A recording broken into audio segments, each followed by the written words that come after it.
ఇక మార్పులు చేర్పులతో కర్నూలు జిల్లా ఆలూరు నియోజకవర్గ వైసీపీ రాజకీయాలు కాకరేపుతున్నాయి. మంత్రి జయరాం, ఆయన సోదరుడు నారాయణ ఆలూరు నియోజకవర్గ వైసీపీ నేతలను బెదిరింపులకు గురి చేయడం కలకలం రేపుతోంది. కొత్త ఇన్ఛార్జ్ విరూపాక్షకు మద్దతు తెలిపితే చంపేస్తామంటూ స్థానిక వైసీపీ నేతలను మంత్రి జయరాం సోదరుడు నారాయణ నిన్న ఫోన్ చేసి వార్నింగ్ ఇవ్వగా ఇవాళ ఏకంగా మంత్రి జయరామే బెదిరింపులకు దిగడం చర్చనీయాంశంగా మారింది. అరికెర వైసీపీ నేత వీరేష్ ను మంత్రి జయరాం బూతులు తిడుతూ చంపేస్తానంటూ వార్నింగ్ ఇచ్చిన ఆడియో బయటకు వచ్చింది. స్థానిక రాజకీయాల్లో అత్యుత్సాహం చూపిస్తున్నావు, స్పీడ్కు బ్రేకులు పడతాయంటూ వైసీపీ నేత వీరేష్ ను మంత్రి జయరాం బెదిరించారు. దాంతో కర్నూలు జిల్లాలో మంత్రి జయరాం కుటుంబ సభ్యుల వార్నింగ్ ఆడియోలు కలకలం సృష్టిస్తున్నాయి. ఇక మంత్రి జయరాం, ఆయన సోదరుడి బెదిరింపు కాల్స్ పై ఆలూరు వైసీపీ నేతలు తీవ్ర ఆగ్రహం వ్యక్తం చేస్తున్నారు. బెదిరింపులపై కర్నూలు ఎస్పీకి ఫిర్యాదు చేస్తామంటున్నారు బాధితులు. ఇప్పటికే మంత్రి సోదరుడు నారాయణ బెదిరింపులతో తమ ప్రాణాలకు రక్షణ కల్పించాలంటూ ఆలూరు వైసీపీ నేతలు, కార్యకర్తలు స్థానిక పోలీసులను కోరారు.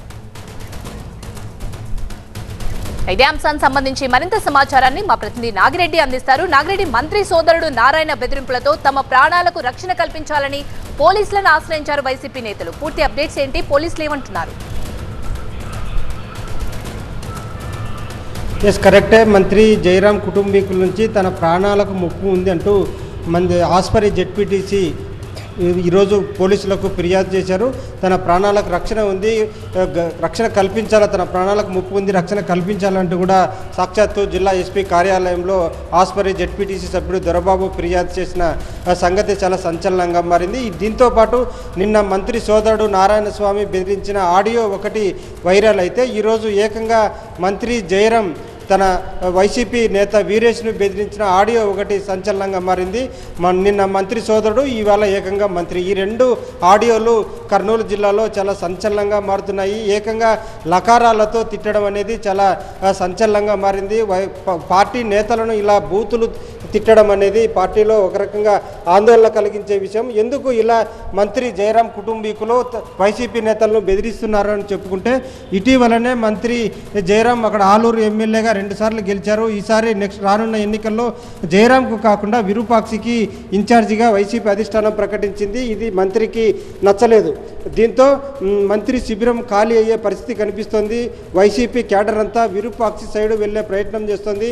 తమ క్యాడర్ సడలిపోకుండా ఉండేందుకు బెదిరింపులకు పాల్పడుతుందంటూ వైసీపీ నేతలు ఆరోపిస్తున్నారు. ఇందులో భాగంగానే ఆస్పరి జెడ్పీటీసీ సభ్యుడు దొరబాబు ఏకంగా మంత్రి కుటుంబీకులపైనే ఫిర్యాదు చేశారు. దీనిపై కేసు నమోదు చేస్తున్నామని కూడా జిల్లా పోలీసులు చెప్తున్న పరిస్థితి ఉంది. మరి మంత్రి కూడా అదే స్థాయిలో తమ్ముడు ఏ విధంగా అయితే బండబూతులు తిట్టారో మంత్రి కూడా మంత్రి స్థాయిలో అలా తిట్టడం అనేది చాలా సంచలనంగా మారింది. మరి మంత్రిపై కూడా ఫిర్యాదు చేసేందుకు సిద్ధమవుతున్నారు. దీనిపై ఇప్పటికే పార్టీ అధిష్టానం ఆరా తీసింది. జిల్లా అధ్యక్షుడు రామయ్య పార్టీకి ఒక నివేదిక కూడా పంపించారు. బెదిరింపులు నిజమే, క్యాడర్ అంతా చెదిరిపోకుండా ఉండాలంటే ఏదో ఒక నిర్ణయం, అధిష్టానం ఒక నిర్ణయం, గట్టి నిర్ణయం తీసుకోవాల్సిన అవసరం ఉంది అని చెప్పి రామయ్య ఇప్పటికే ఒక నిర్ణయం, ఒక నివేదిక కూడా అధిష్టానానికి పంపించారు. మరి జయరాం పట్ల అధిష్టానం ఏ విధంగా వ్యవహరిస్తుంది అనేది చూడాలి.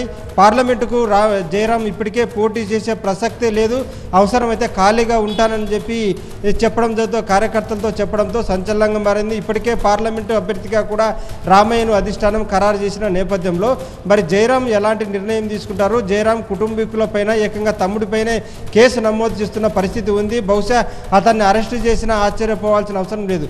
ఈ నేపథ్యంలో జయరాం కుటుంబీకులు ఎలాంటి నిర్ణయం తీసుకుంటారు, జయరాం కుటుంబీకులపై పార్టీ అధిష్టానం కూడా ఎలాంటి చర్యలు తీసుకుంటుంది అనే దానిపై కర్నూలు జిల్లాలో ఉత్కంఠ నెలకొంది. Right, thank you Nagireddy.